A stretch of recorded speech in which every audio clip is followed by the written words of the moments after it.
Microphone. I think you can hear me. Can you hear me? Hello, can you all hear me? Stand up. Stand up.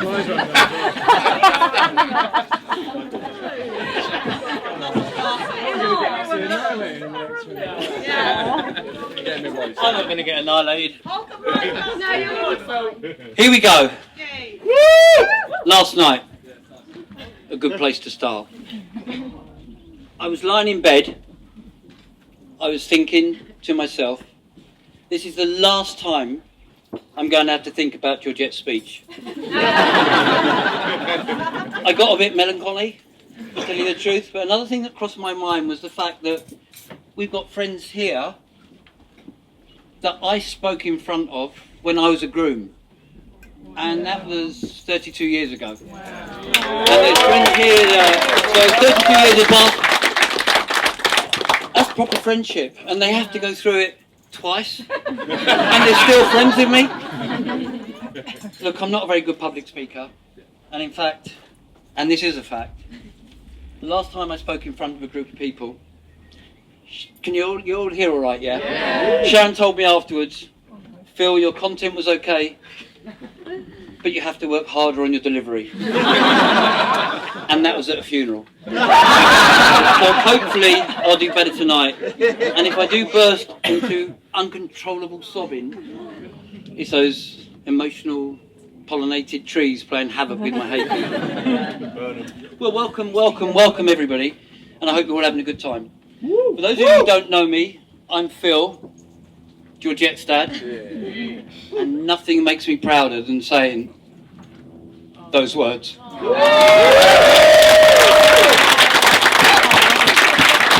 Thanks to everybody for coming. We do realise that you guys have made an awful lot of effort to get to this wedding from different corners of the world. There's Mark from New York, there's different people from everywhere. So thanks, and a really big thank you from us. And on a thank you note, I need to thank Georgette.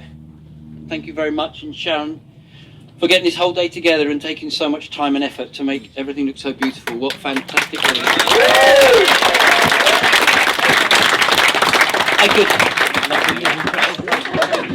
I could probably take this time to educate Alex a little bit in going forward in his marriage. The big word I've learned in marriage is compromise. Lovely little example was just the other day. We've had it this week, Alex. We and you have had it this week. Sharon said to me, I was sitting down quietly enjoying the fact that all the to-do wedding lists have been done, the jobs have been ticked off. Phil, she said, yes, darling. I said, I didn't roll my eyes. She said, yes, darling. I just think we could do with a few more plants for the wedding. For the love of God.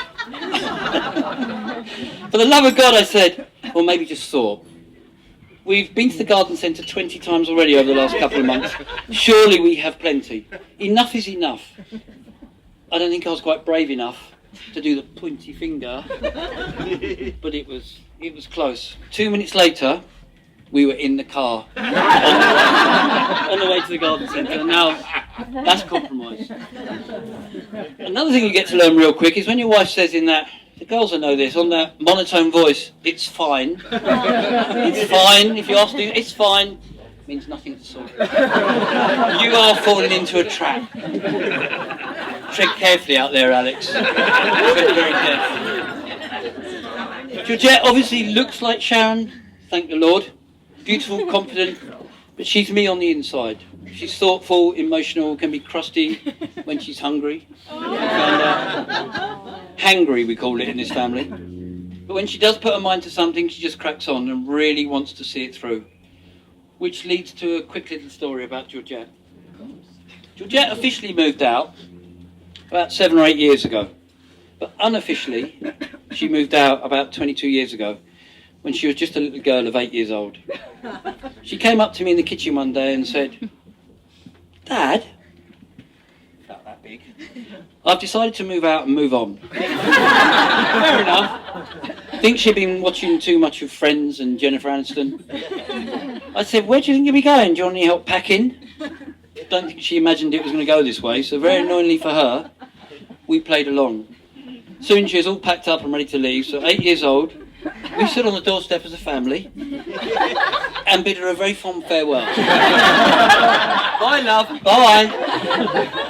She walked across the driveway, you know our old place, she walked across the driveway dragging her stuff, Teddy sticking out the top of her suitcase, and set up camp behind a big bush. We obviously kept an eye on her, and in a couple of hours as darkness was falling, the crawlies were coming in, she came back to the doorstep and rang the doorbell. Dad, do you know what? I think I'll come back. We like using this tactic of agreeing with some of her more crazy ideas, as we enjoyed seeing where it would lead to and opening a door to a bit of creativity. Her friendship groups, right motley old bunch. Only kidding, they're wonderful, and it's lovely to see her friends from toddler group. You've got Alex here, you've got Hannah here, and then you go through school, you've got Nicole, you've got Tia, and it's just beautiful to see you guys are all still together, and it's lovely to see you during the day, you're looking out for each other, and you need to keep that together. It's a special relationship you girls have got, and it's good for your well-being and for your funship, laughing and crying together, and all the emotional roller coasters that you'll go through. So hang on to that stuff because it's really good. Now over to Alex. We welcome you. We welcome you wholeheartedly into our family. It's been great fun getting to know you and all of your family. What a right bunch of what a right bunch of nice people. There's Ren, Lynn, there's brother Greg, Lucy.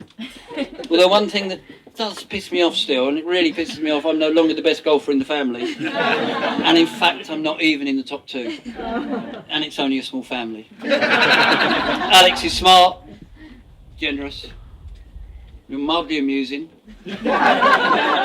great sales guy, wonderful on the surfboard, and also very musical. And I can't quite read your writing here, Alex, but I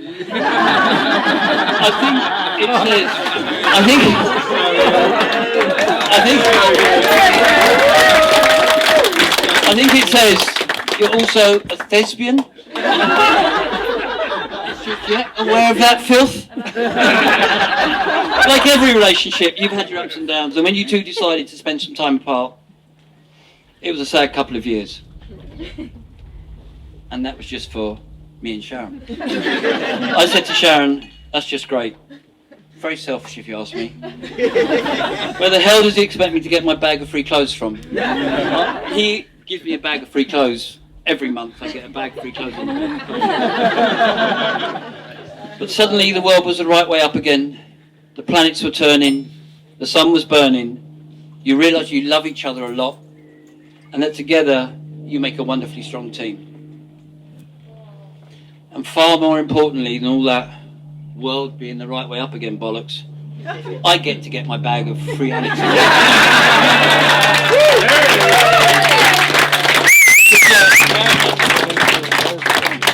Sharon and I are very proud of you. We're proud of what you've accomplished, and we all love you so much.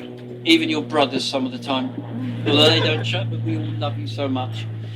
On that note, I hope you both embrace and enjoy your married life. And if everybody could refill their glasses, we can have a drink for Alex and Georgette. Dombey!